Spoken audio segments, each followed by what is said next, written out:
มาเด้อมากินได้ซื้อน้ำกันเด้อ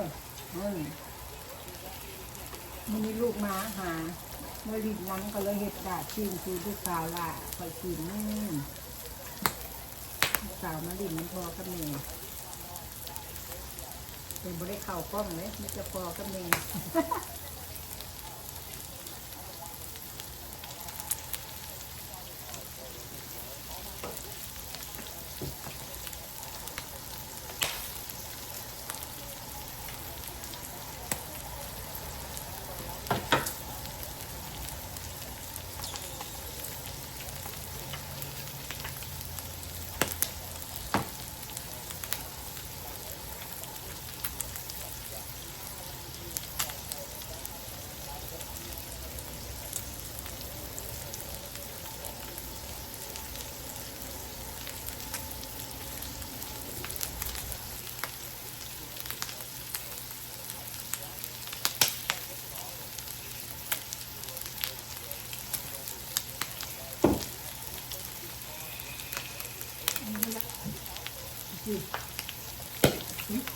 ใช่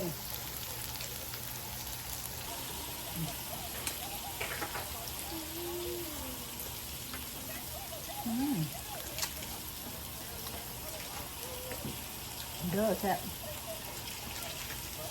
แซ่บหลาย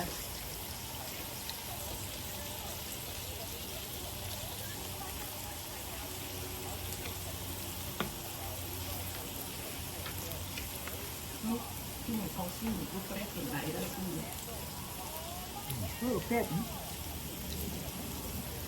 เก็บมาจริงๆ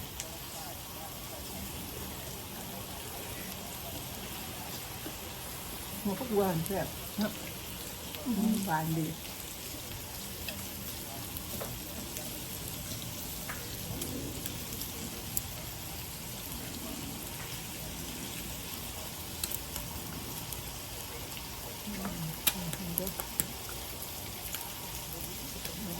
แซ่บแซ่บนะ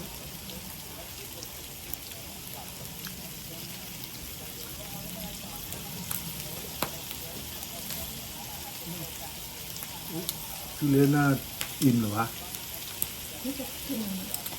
เด้อเด้อ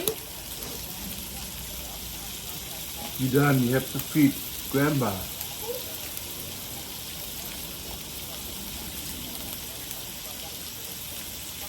Can you? โอเคได้เด้อน้ำกินอีกกันเด้อบาย thank you for watching